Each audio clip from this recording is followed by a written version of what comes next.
Hello students,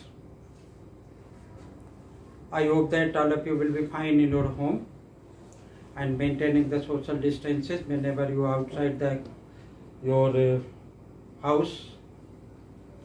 Today we have to explain a new topic, a very important topic, chapter number 7, integrals of the class 12. बेटा ये integral जो है ये एक ऐसा टॉपिक है जो कि कभी भी कंप्लीट नहीं होता, तो इस टॉपिक को बहुत अच्छे से सीखना है। इंटीग्रल्स और प्लस डेरिवेटिव्स और इंटीग्रल्स दोनों मिलकर के बनते हैं क्या है, कैलकुलस बना करते हैं। तो डेरिवेटिव्स हमने आपको सिखाया था, यानी हमारी जो बुक फर्स्ट थी उसमें चैप्टर 5 और 6 एप्लीकेशन ऑफ डेरिवेटिव। अब तो डेरिवेटिव जो था उसमें और इसमें क्या बेसिक डिफरेंस है, पहले वो हम जानने की कोशिश करेंगे। इंटीग्रल्स इंटीग्रेशन भी कहते हैं, ठीक है।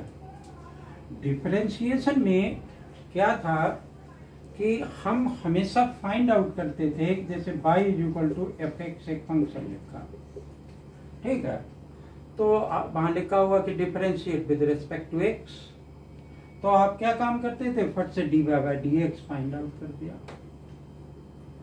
अब dy/dx हम क्या होता है, किसी कर्व पर कोई पॉइंट ले रखा है, उस पॉइंट पर जो स्लोप होती है वो dy/dx होती है, ठीक है।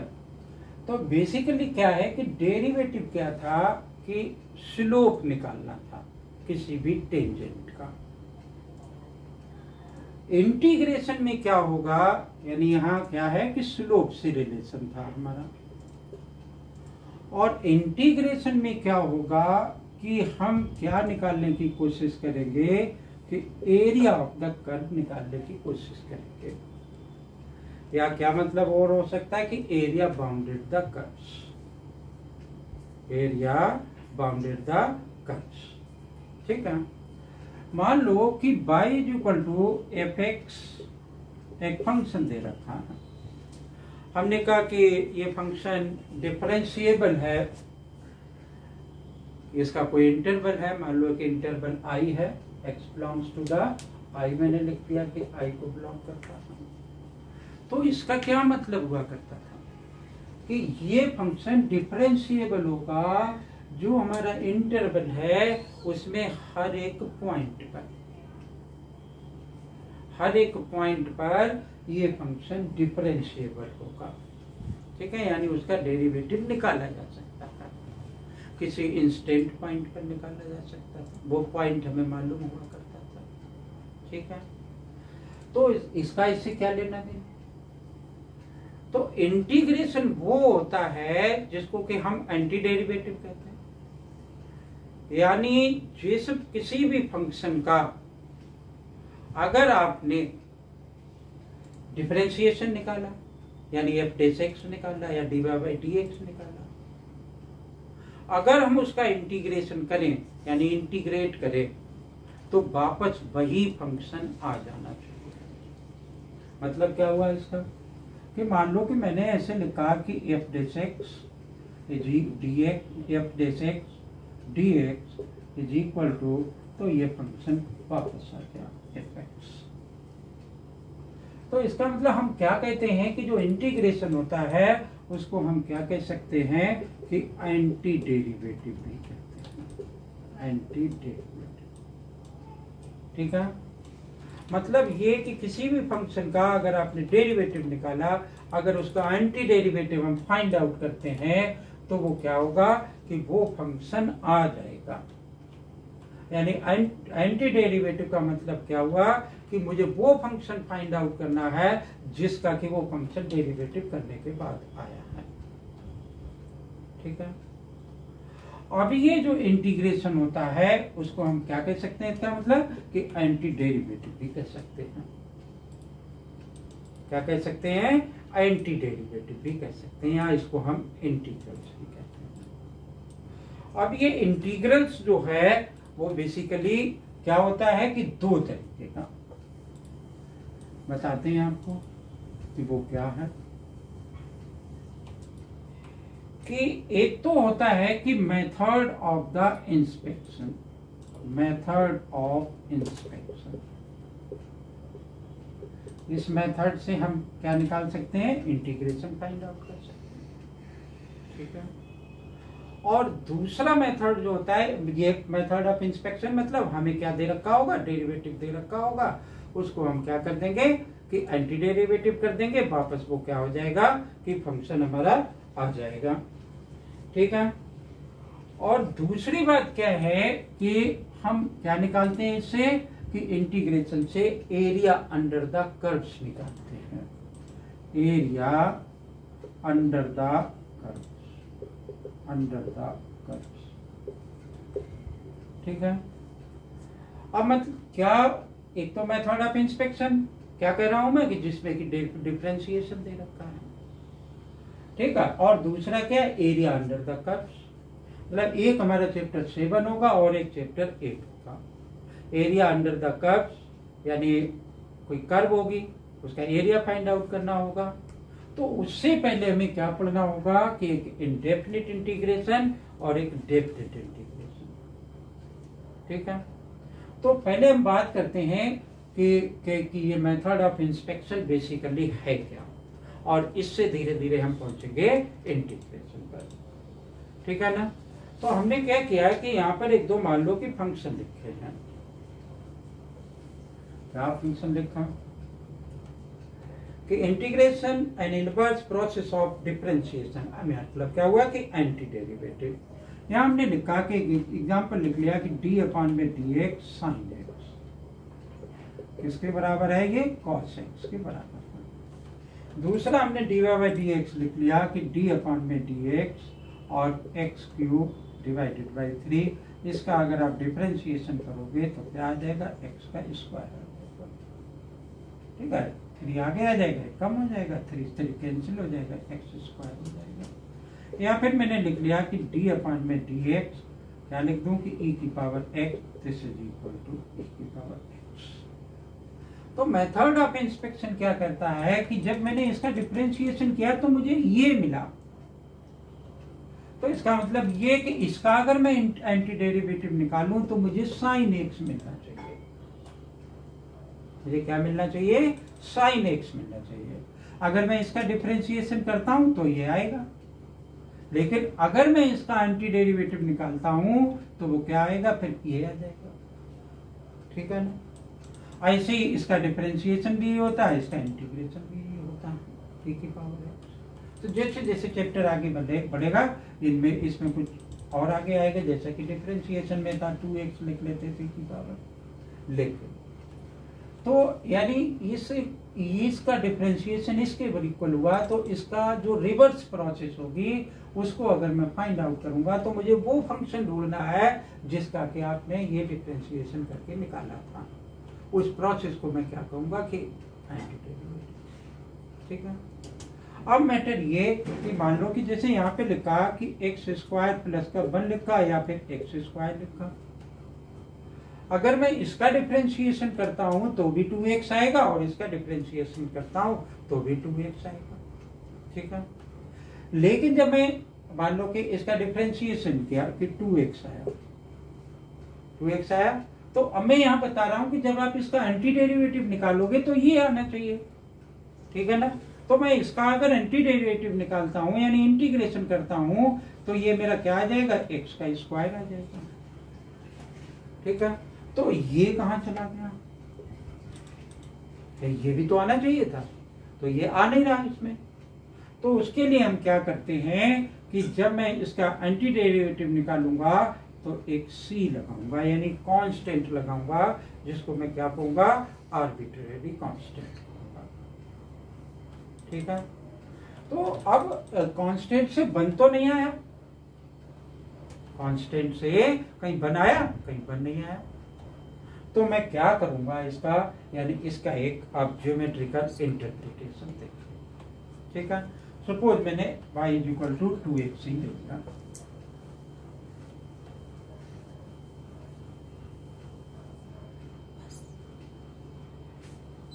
मैंने क्या किया कि मुझे क्या चाहिए कि मैंने लिखा कि y इक्वल टू, और यहां मैंने लिख लिया x स्क्वायर या 2x। ठीक है, y equal to X square, यहाँ पर y इक्वल टू 2x, चलो या fx इक्वल टू 2x मैंने एक फंक्शन मान लिया। ठीक है, अब वो मुझे क्या करना है कि इसको इंटीग्रेट करना है, तो मैंने इसको इंटीग्रेट किया। तो इसका इंटीग्रेशन क्या आएगा कि 2x का इंटीग्रेशन बराबर क्या होगा कि एक्स स्क्वायर। इसमें क्या करते हैं कि अभी जैसे इसके पहले कुछ फार्मूले लेने चाहिए थे, तो आप मान लो कि एक्स स्क्वायर प्लस का सी आ जाता है। ठीक है, इंटीग्रेशन में क्या करते हैं, पॉलिनोमियल में जो इसकी पावर होती है उसमें एक प्लस कर देते हैं और वही टर्म नीचे की तरफ आ जाती है। तो हम इसको अगर ऐसा करेंगे तो ये क्या आएगा कि 2, इसकी पावर एक थी तो एक और लगाई और ये 2 नीचे आया, इससे ये कैंसिल हो गया। तो एक कांस्टेंट हमने लगाया यहाँ पर। अब आप एक बात देखो कि ये एक्स स्क्वायर प्लस सी है। ठीक है, सी क्या है, एक आर्बिट्रेरी कांस्टेंट है। सी की वैल्यू अगर मैंने मान लो कि 1 लिखी तो ये फंक्शन क्या हो सकता है कि एक्स स्क्वायर प्लस 1। अगर सी की वैल्यू -1 भी हो सकती है तो एक्स स्क्वायर -1 भी हो सकता है, एक्स स्क्वायर प्लस का 2 भी हो सकता है, सी इक्वल टू 0 होगा तो एक्स स्क्वायर भी रह सकता है। तो इस तरीके से बहुत सारे हो सकते हैं। तो ये मेरा बना क्या कि y equal to X square plus का 1 बना। ठीक है ना, y equal to X square ये बना हमारा। अगर ये क्या है, एक पैराबोलिक कर्व के लिए, अगर मैं इसका एक पैराबोलिक कर्व ड्रॉ करता हूं इस तरीके से, तो आप क्या देखेंगे कि एक्स स्क्वायर का जो पैराबोला होगा वो इस तरीके से कुछ पास होगा। एक्स स्क्वायर -1 का पैराबोला क्या होगा कि वो इस तरीके से पास होगा। ठीक है, एक्स स्क्वायर प्लस 1 का पैराबोला कुछ इस तरीके से पास होगा। ऐसे ही एक्स स्क्वायर प्लस 2 का पैराबोला कुछ इस यहाँ से पास होगा। मान लो कि एक्स की वैल्यू मैंने कुछ 1 मान ली या 2 मान ली या फिर a मान ली। एक्स इक्वल टू मैंने क्या मान लिया, a के बराबर मान लिया, और a तो मैंने एक लाइन बनाई इस तरीके से। तो ये लाइन हर एक कर्व को किसी न किसी पॉइंट पर इंटरसेक्ट कर रही। अगर मैं इस पॉइंट पर टेंजेंट ड्रॉ करूं तो सारे टेंजेंट्स आप क्या देखेंगे, ये पैरेलल आएंगे इस तरीके से, इस पॉइंट पर ये ड्रॉ करना। ठीक है, ये सारे टेंजेंट्स क्या आएंगे, एक दूसरे के पैरेलल आएंगे। गौर से देखो यहाँ पे, ये मैंने टेंजेंट बनाया है ऐसा। ठीक है ना, तो ये सारे टेंजेंट्स जब पैरेलल आए तो ये क्या बना, एक फैमिली ऑफ कर्व्स बन गई। ये क्या बन गई, फैमिली ऑफ कर्व्स बन गई। ठीक है, अगर मैंने x इक्वल टू a लिया तो यहाँ पर y इक्वल टू क्या हो जाएगा, 2a के बराबर हो जाएगा। तो इसका मतलब हुआ है ये कि इन जो इंटीग्रेशन है हमारा उसमें क्या होता है कि एक family of curves find out, एक फैमिली ऑफ कर्व्स निकल करके आते हैं। अब एक बात और कि मान सपोज किया कि भाई जैसे मेरा क्या था कि मैंने लिखा कि इंटीग्रेशन मुझे करना है कि fx dx का। ठीक है, या कैपिटल लिख लिया तो मैं उस साइड में ऐसा लिख लूंगा, fx dx का मुझे इंटीग्रेशन करना। तो इसका इंटीग्रेशन क्या मैंने सपोज कर लिया कि fx प्लस सी आया। क्या आ गया, fx प्लस सी के बराबर इसका इंटीग्रेशन आएगा। सपोज कर लिया मैंने कि this is equal to this. तो इसका क्या मीनिंग हुआ, ये तो इंटीग्रल का साइन है, ये एक वेरिएबल है और ये इंटीग्रांड है। तो यानी जो फंक्शन मेरा fx है वो x के रिस्पेक्ट में क्या कर रहा है, इंटीग्रेट हो रहा है, x के रिस्पेक्ट में इंटीग्रेट हो रहा है। ठीक है ना, तो इसको तो मैं कहूंगा इंटीग्रांड, जिसका कि इंटीग्रेशन मुझे फाइंड आउट करना है, किसके रिस्पेक्ट में, x के रिस्पेक्ट में ये इंटीग्रेट हो सकता है। ठीक है ना, और ये हमारा इंटीग्रेशन का क्या है, साइन है। ठीक है, अच्छा, तो ये तो इसका क्या था, एक शॉर्ट में ज्योमेट्रिकल इंटरप्रिटेशन। शॉर्ट में नहीं, मैंने डिटेल में बता दिया कि ये क्या है, कि इसका ज्योमेट्रिकल इंटरप्रिटेशन। अब चैप्टर के बारे में थोड़ा सा एक्सप्लेनेशन और फिर इसके मैं फार्मूले बताऊंगा आपको जो कि अप्लाई होने हैं।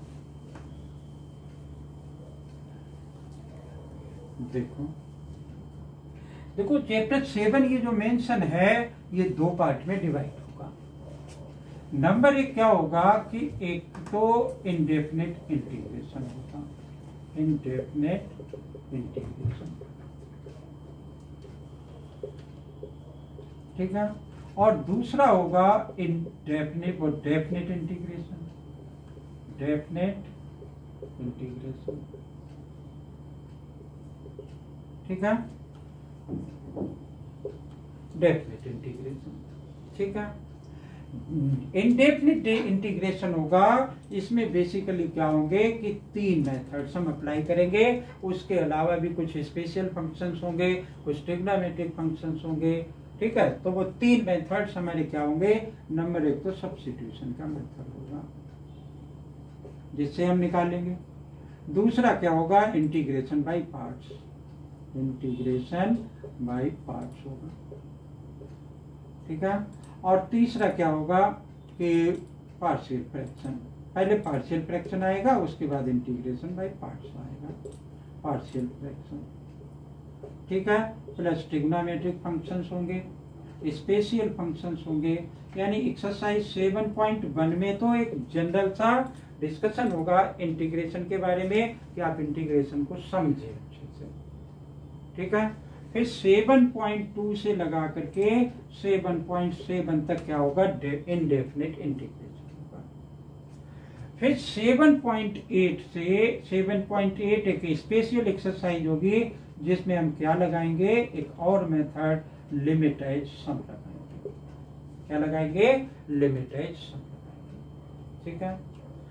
फिर क्या होगा कि 7.9 से यानी क्या आ जाएंगी, प्रॉपर्टीज आनी शुरू हो जाएंगी, प्रॉपर्टीज ऑफ द इंटीग्रेशन, ठीक है, प्रॉपर्टीज ऑफ द इंटीग्रेशन, ठीक। तो इस चैप्टर का वेटेज बहुत सारा है। इससे रिलेटेड होगा हमारा नेक्स्ट वाला चैप्टर, और इससे ही रिलेटेड होगा एक डिफरेंशियल इक्वेशन, उसके बाद से चैप्टर आएगा वो। तो आप बेटा एक बात देखो कि डेरिवेटिव यानी डिफरेंशिएबल, डेरिवेटिव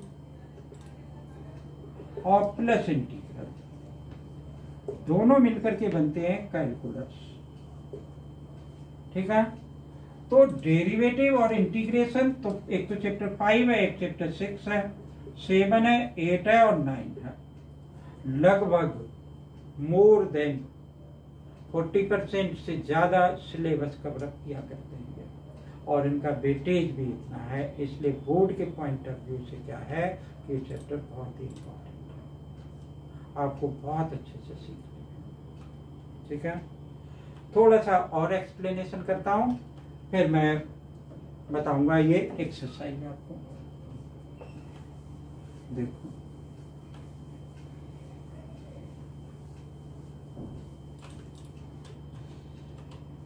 अब थोड़ा सा एक्सप्लेनेशन, जैसे क्या होता था कि मैंने यहाँ पे लिखा कि y = f(x), एक फंक्शन लिखा हुआ, इसका डिफरेंशिएशन करता था, इधर dy/dx लिखता था, इधर f(x) लिखता था, ठीक है। सपोज करो कि y एक सबसे पहले बताया था कि इसका डिफरेंशिएशन क्या था, n आगे आ जाता था, ठीक है, और इसकी n की वैल्यू में से एक कम हो जाता था। लेकिन जब मैं इसको इंटीग्रेट करूंगा तो क्या होगा कि x की पावर क्या बन जाएगी, 1 प्लस हो जाएगी, और यहाँ पे dx लिख दिया, ठीक है। और इस ये x की पावर n dx, तो n+1 और प्लस का c है, ठीक है। अब मान लिया और आगे कि जैसे x की पावर n, तो मैंने एक एग्जांपल ले लिया। मान लो मुझे लिखा कि 3x² और प्लस 1 लिख लिया, और dx लिखा हुआ, इसका इंटीग्रेशन करना है। इसका क्या करना है आपने, इंटीग्रेशन करना। तो इसमें इस फंक्शन का अलग इंटीग्रेशन होगा और इस फंक्शन का अलग इंटीग्रेशन होगा।